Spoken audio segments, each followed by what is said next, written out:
Hi friends, it's Isabel Sweet, and I'm reading from my book, Adult Kindergarten, Reschooling the Inner Child. I am reading from chapter 3. Every chapter is playing with yourself, playing with others, and in this chapter, it's playing with your imagination. So, chapter 3, playing with your imagination. Imagination. What a fun, creative, and ingenious tool for us all to use and play with.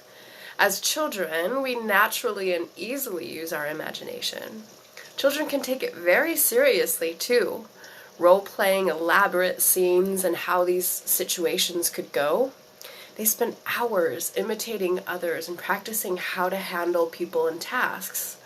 Children will repeat words or lines countless times over and over again until they get it right.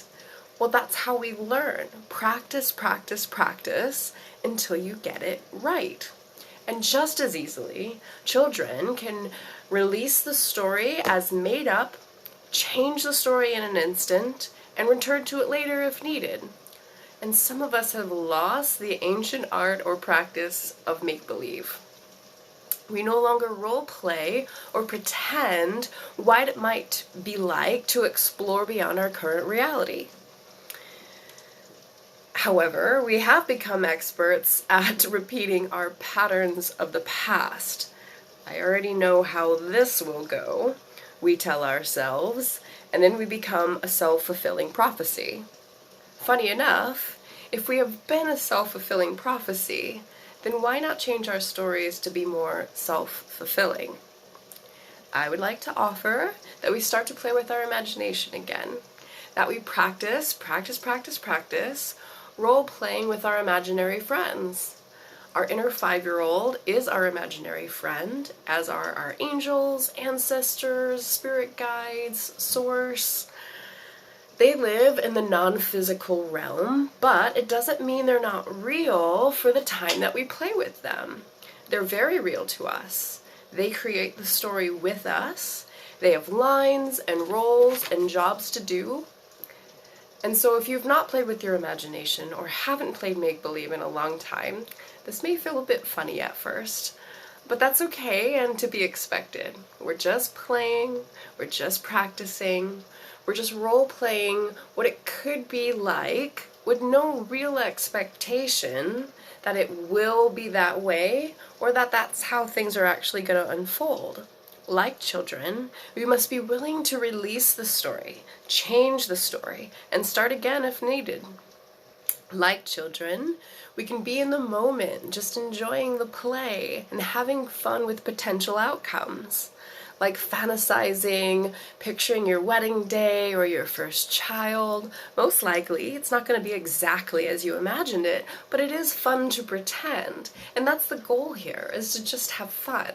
Simply because it's fun, and it's a better use of our time than replaying trauma or dramas of our past. All too often we expose ourselves to someone else's imaginations manifested.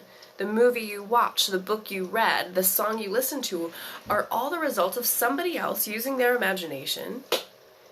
Once an idea in someone's head, with proper energy and dedication, it's manifested into a tangible reality. And you too have that same ability. By using your imagination, you can start to pretend what it's like to be your ideal self, your highest self, your ideal self, practicing and pretending what that would look like for you. What would it look like if you got the dream job that you've always had? After all, time enjoyed wasted is not wasted time.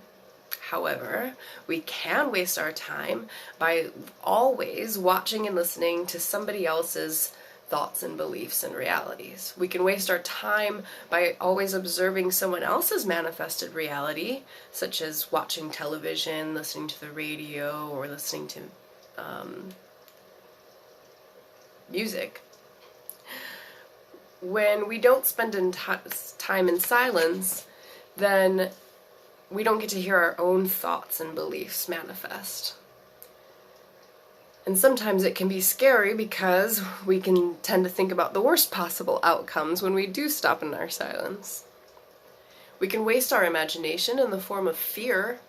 Fear is, after all, the belief that the worst possible outcome is likely to occur. Worrying is perhaps an effort to prepare ourselves for that outcome, for the worst possible outcome. And it is interesting how you have a choice to use your imagination, your time, and your energy in either direction, for fun or for fear. It only takes a bit of practice to guide your thoughts from the worst possible outcome to the best possible outcome. Similar to taking a small child by the hand and redirecting them away from harm and back towards safety and play. It may be a bit of practice, but that's okay. We're all just practicing here. And in the next section, I give guidance on how to do that, how to redirect your thoughts away from worry and fear. I call it the negative thought train, and onto the positive thought train.